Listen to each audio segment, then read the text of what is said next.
Welcome back, and if this is your first time here, welcome. Tonight, we step into a world of steel, silence, self-mastery, and discipline so sharp it could cut through fear itself. The samurai were not simply warriors with swords. They were architects of the mind, guardians of focus, and living proof that the strongest battles are often fought within. And what made them dangerous was not only what they could do in combat, but what they refused to let weakness do to their spirit. In the next few moments, you are going to discover 10 disciplines inspired by the samurai way, disciplines so powerful that if you truly absorb them, you may never think about your habits, your attention, your pain, or your purpose the same way again. Because this is not really about ancient Japan. This is about you, your chaos, your distractions, your excuses, and the version of yourself you still have not fully become. Most people think power begins with force. The samurai knew better. Real power begins with control. The one who can control their anger, their comfort, their fear, their mouth, their appetite, their laziness, and their reactions will always outlast the one who only knows how to attack. The samurai did not become feared because they were loud. They became feared because they were centered. They were not built on endless emotional explosions. They were built on structure. And that is exactly why their disciplines still matter now. We live in a time where people are constantly pulled in every direction. Notifications control attention, feelings control choices, convenience controls standards. People say they want peace, but they feed distraction. They say they want greatness, but they worship comfort. They say they want respect, but they cannot even command themselves. The samurai disciplines cut through all of that. They expose a simple truth. If you cannot govern yourself, then something smaller than your potential will always rule your life. The first discipline is mastery over emotion, not the destruction of emotion, but mastery over it. The samurai understood that emotion is a terrible commander when left untrained. Anger can make a man reckless, fear can make him freeze, pride can blind him, desire can betray him, panic can ruin judgment in a single instant. So the warrior trained himself not to become emotionless, but to stop becoming owned by every feeling that rose inside him. Think about how many people today are directed entirely by temporary moods. If they feel tired, they quit. If they feel insulted, they explode. If they feel anxious, they avoid. If they feel bored, they scroll. If they feel uncomfortable, they retreat. Their lives are being driven by waves, not principles. The samurai discipline teaches a terrifyingly powerful alternative. Feel everything, but obey only what is worthy. Imagine the strength of becoming the kind of person who can feel anger without becoming stupid, feel fear without becoming passive, feel sadness without abandoning duty, and feel temptation without surrendering standards.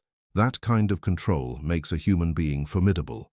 The moment you stop reacting to every emotion like it deserves authority, you begin to reclaim your life. The second discipline is daily rehearsal of hardship. The samurai did not wait for pain to arrive before trying to become strong enough for it. They trained before the storm. They practiced difficulty on purpose. They embraced cold, fatigue, repetition, strict routine, and mental pressure because they understood something most people still resist. If you only practice comfort, you will become fragile. Modern life teaches people to avoid inconvenience as if discomfort itself were the enemy. But discomfort is not the enemy. Unpreparedness is. The warrior's path says that if you train yourself to endure voluntary hardship, involuntary hardship loses much of its power over you. That means waking up when you do not feel like it, finishing what you start, training your body when your mind wants ease, holding posture when life presses down, and doing what is necessary without demanding perfect emotional weather. Hardship, when entered wisely, becomes a forge. It burns weakness out of your habits and reveals how much strength you actually possess. The person who practices discipline when life is calm will not be broken so easily when life turns violent. This is not ancient philosophy alone, it is still the law of reality. If you do hard things regularly, hard things stop owning you. The third discipline is silence before action. The samurai were not obsessed with broadcasting intention. They valued readiness more than announcement. Today, people often talk about what they are going to do far more than they actually do it. They declare goals, announce plans, dramatize ambition, and collect the emotional reward of appearing serious without paying the actual cost of becoming serious. But the samurai spirit despises empty performance. It understands that too much speech can become an escape from effort. Talking can make you feel productive while your life remains unchanged. Silence, on the other hand, forces confrontation with reality. Have you trained or not? Have you studied or not? Have you prepared or not? Have you grown or not? Silence removes the smoke. It leaves only substance. There is a special power in moving quietly and letting the results speak. Not because secrecy is always noble, but because internal strength grows when validation is no longer the fuel. The warrior acts from commitment, not applause. And in a world addicted to display, quiet discipline becomes almost supernatural. The fourth discipline is respect for death, not in a dark or hopeless sense, but as a clarifying force. Samurai culture often taught warriors to remember mortality, to keep death close in awareness so life could be lived with seriousness and purpose. When you remember that your time is finite, excuses begin to sound pathetic. Delay becomes expensive. Pettiness loses its glamour. Vanity loses some of its grip. You stop assuming you have endless tomorrows in which to become the person you keep postponing. One of the strangest habits of modern people is living as if life is both urgent and infinite at the same time. They rush through trivial things and procrastinate the important ones. They fear discomfort more than wasted years. They know time is passing, yet still negotiate with mediocrity. The samurai discipline of mortality says, look directly at the end, not to become afraid, but to become awake. Let the reality of impermanence sharpen your standards. Let it ask you whether you are living deliberately or drifting. One day you will run out of chances to say, later. That truth can either terrify you or free you. For the warrior, it was freedom. When death is remembered, life becomes precise. The fifth discipline is total presence in the moment of action. A samurai facing combat could not afford fragmented attention. A wandering mind could cost everything. The sword required presence. Breath required presence. Timing required presence. Awareness required presence. That lesson has become even more valuable now because our age is built to fracture the mind.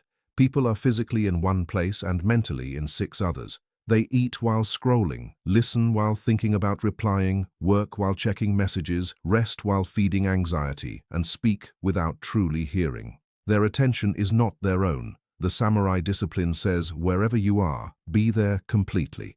If you train, train. If you speak, speak with intention. If you listen, listen all the way. If you work, work without letting your mind leak into 100 pointless distractions. Presence is not just calming, it is deadly effective. Attention is force. Scattered attention creates scattered results. Collected attention changes everything it touches. When your mind stops fleeing the now, your actions become sharper, your learning deepens, your relationships strengthen, and your life gains weight. The warrior does not dilute himself across 1,000 fragments. He brings the whole of himself to the task. The sixth discipline is loyalty to a code greater than mood. The samurai were guided by bushido, a code that shaped conduct, honor, duty, courage, and discipline. Whether history expressed it perfectly in every era is not the point here. The point is that a code gives shape to character. Without a code, a person becomes inconsistent because nothing stable governs them. They change with impulse, peer pressure, fear, and appetite.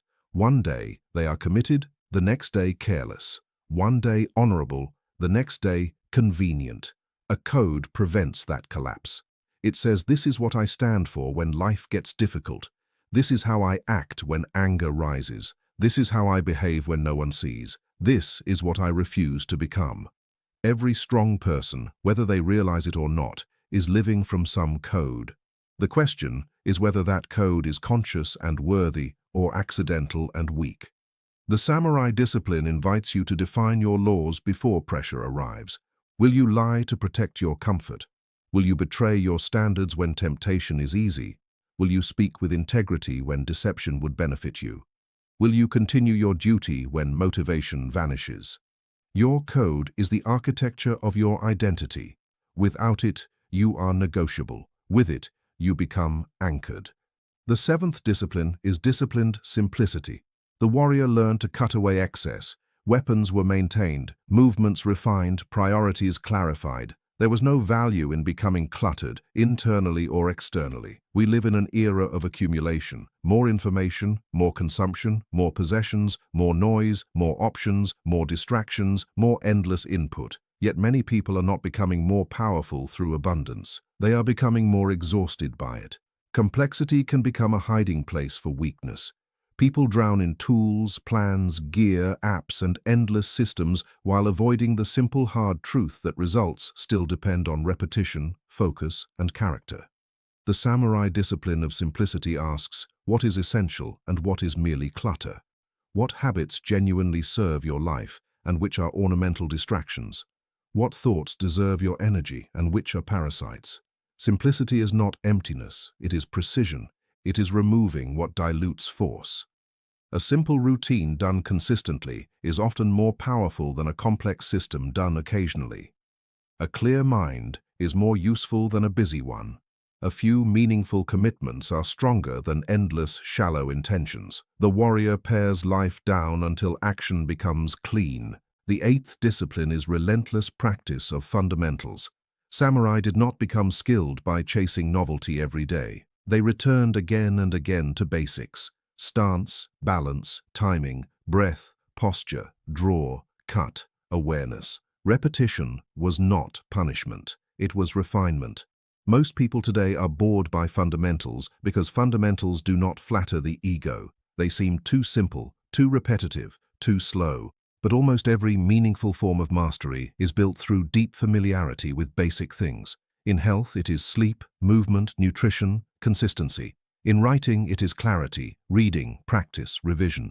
In business, it is trust, communication, execution, patience. In relationships, it is honesty, attention, respect, presence. Yet people chase hacks because hacks let them fantasize about shortcuts. The samurai discipline rejects that fantasy. It says, the basics are not beneath you. They are above you until you master them. And even after you master them, you return to them. The person who can endure repetition with seriousness becomes terrifyingly competent over time.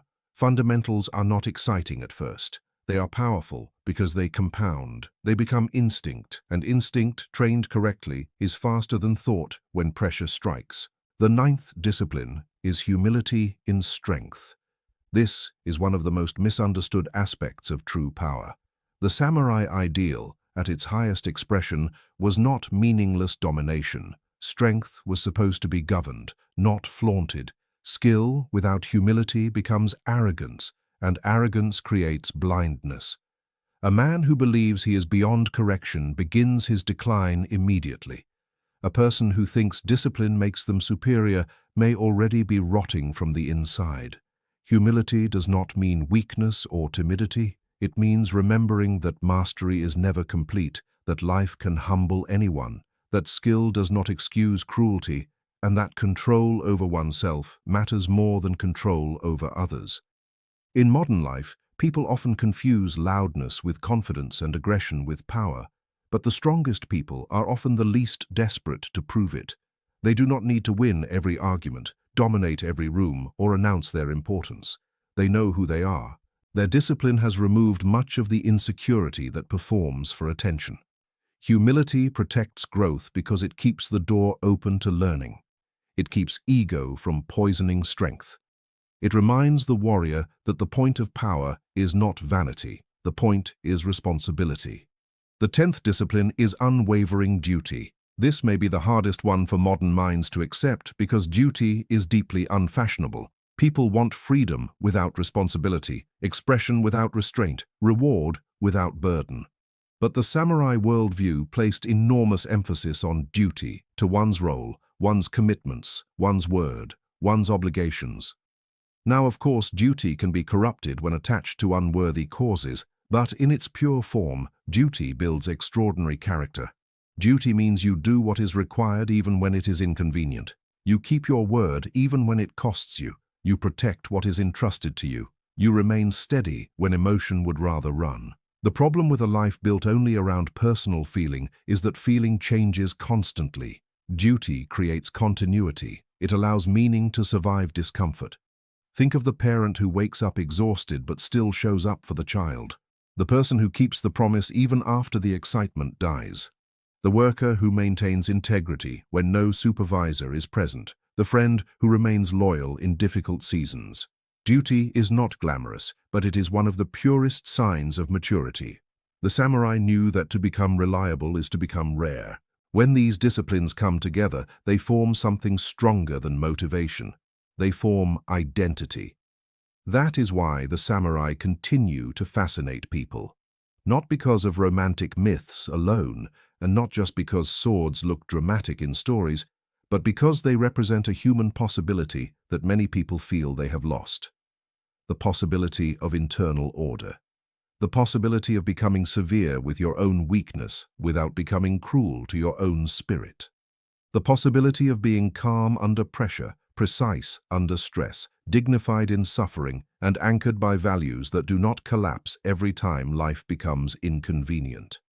We sense the power of that because we live in an age of instability.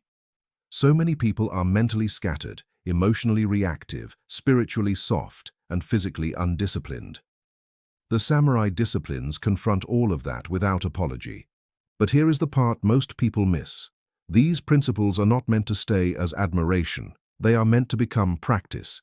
It is easy to watch a video, read a quote, feel inspired by the image of the warrior, and then return immediately to the same self-indulgent habits that make your life weak. Inspiration without embodiment is entertainment. The samurai spirit is not interested in your admiration if it does not become conduct. So what would it look like to live these disciplines now, in ordinary modern life? It would mean you stop answering every message the second it arrives and begin training your attention again. It would mean you stop allowing small emotional storms to wreck your whole day. It would mean you choose a few non-negotiable standards and live by them even when nobody praises you. It would mean training your body not because appearance is everything, but because weakness should not be allowed to govern your state.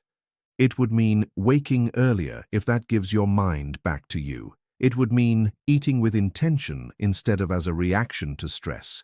It would mean speaking less carelessly. It would mean becoming harder to distract and harder to provoke. It would mean your word starts carrying real weight because you no longer scatter promises like dust. There is also a danger in misunderstanding discipline as self-hatred. The samurai disciplines are not about despising your humanity. They are about refining it. They are not about becoming numb. They are about becoming directed. A person who thinks discipline means constant self-abuse may burn out and call it wisdom, but true discipline is stable. It does not depend on dramatic punishment. It is a long loyalty to what matters. It does not scream every day. Often it whispers. It says, do the work, sit properly, breathe, continue, return, correct yourself, stay clean in action, stay clear in speech, finish the task, resist what diminishes you. That quiet guidance, followed consistently, can transform an entire life. One reason people resist these principles is because they reveal how much of what they call personality is actually undisciplined habit. "That's just how I am" is often a defense for patterns that have never been challenged. Maybe you are not naturally impatient. Maybe you have simply practiced impatience for years. Maybe you are not helplessly distracted. Maybe you have trained distraction until it became your default state. Maybe you are not doomed to inconsistency. Maybe you have just never built a code strong enough to hold you together when comfort begins negotiating. The samurai disciplines are threatening to the lazy self because they remove excuses. They reveal how much can actually be changed when standards rise. They also force you to face the cost of softness. Softness is not kindness. Softness, in the sense meant here, is the habit of collapsing under slight resistance. It is the inability to continue when desire fades. It is surrender to comfort, convenience, appetite, and avoidance. A soft life feels easy in moments, but heavy over time. It produces regret, dependency, wasted potential, and fragile character. The samurai path is a refusal to let that softness become destiny. It says that while pain cannot be avoided, weakness need not be worshipped. And this is why so many people feel drawn to warrior philosophies, even if they never touch a sword. They are hungry for an antidote to the shapelessness around them. At the same time, these disciplines must be tempered with wisdom. A warrior code without reflection can become rigid. Duty without discernment can become blind. Simplicity without compassion can become cold. Strength without humility can become tyranny. That is why the deepest form of samurai-inspired discipline is not imitation of costume or posture. It is intelligent self-rule. It is knowing when to be firm and when to be gentle, when to speak and when to remain silent, when to endure and when to adapt, when to fight and when to release. This balance is what makes discipline noble instead of mechanical. The goal is not to become a statue. The goal is to become integrated. Imagine what happens if you begin practicing even a fraction of these disciplines seriously for 1 year. Your attention becomes cleaner. Your schedule stops being destroyed by mood. Your body becomes more reliable. Your speech carries more restraint. Your mind becomes less easy to manipulate. You stop volunteering for every pointless distraction. You become someone who can tolerate boredom, which means you can finally build something real. You no longer need chaos to feel alive. You no longer need external praise to remain committed. You are less reactive, less easily seduced, less easily shaken. This is how internal order turns into visible power. The tragedy is that many people will hear ideas like these and convert them into aesthetics instead of transformation. They will buy the symbols, quote the lines, romanticize the blade, admire the imagery, and remain exactly as impulsive as before. But a disciplined life cannot be worn like a costume. It must be paid for. It is paid for in mornings when you rise instead of delay. It is paid for in moments when you restrain the angry word. It is paid for in the choice to do your duty after enthusiasm leaves. It is paid for when you simplify instead of indulge excess, when you practice the same basic skill again, when you stay humble after success, when you remember death and refuse to waste the day. The cost is repetition. The reward is character. And character is the one possession that shapes every other possession. A weak character will sabotage talent, wealth, opportunity, intelligence, and even love. A disciplined character can rebuild after loss, recover from humiliation, and create order out of wreckage. That is why the samurai disciplines matter far beyond combat. They are blueprints for personal sovereignty. They teach that your life should not be governed by every appetite that knocks on the door of your nervous system. They teach that peace is not passivity. It is power under governance. They teach that courage is not a loud feeling. It is often a quiet decision repeated under pressure. They teach that honor is not old-fashioned if the alternative is becoming a person who cannot trust themselves. Perhaps the reason these ideas feel forbidden, why the title says they never wanted you to learn them, is because a truly disciplined person is difficult to control. Not in a rebellious cartoon way, but in a deeper sense. A person who can think clearly, delay gratification, resist manipulation, remain calm under pressure, stay loyal to principle, and act without needing approval is far less easy to sell to, distract, provoke, or own. A self-governing person threatens systems built on dependency and impulse. If you can command yourself, fewer outside forces can command you. That may be one of the most dangerous forms of freedom. So, if you want to honor the samurai disciplines, do not stop at admiration. Choose one area of your life where weakness currently speaks too loudly and begin there. If your attention is broken, start training presence. If your schedule is ruled by mood, build duty. If your body has become soft from ease, rehearse hardship. If your mind is cluttered, simplify. If your speech is careless, practice silence before action. If your emotions dominate you, learn to pause and rule them. If your ego is swollen, study humility. If your life feels vague, write a code. Let practice replace fantasy. Let conduct replace image. Let repetition replace performance. You do not need a sword to live like a warrior. You need standards. You need clarity. You need discipline that survives the death of motivation. You need the courage to become less impressed by your intentions and more devoted to your actions. The samurai legacy, at its most useful, reminds us that human beings are capable of becoming instruments of remarkable order and strength. Not perfect, not invulnerable, not emotionless, but refined. Dangerous to chaos, dangerous to self-betrayal, dangerous to everything small and weak that keeps trying to sit on the throne of the mind. And maybe that is where your transformation begins, not in a dramatic external battle, but in the private moment when your lower impulses tell you to drift, and something steadier inside you says no. No, we train. No, we return. No, we finish. No, we do not speak from anger. No, we do not waste this day. No, we do not become servants to comfort. In that moment, without armor, without audience, without ceremony, you are closer to the real spirit of the warrior than most people will ever understand. Thank you for being here. If this spoke to something deep in you, do not just remember it, live it. Build the code, sharpen the mind, discipline the body, simplify the life, and become the kind of person whose presence alone reveals that they have fought battles within and won enough of them to stand steady in a world that pulls most people apart.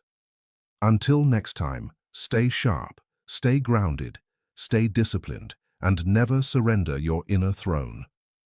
Bye-bye.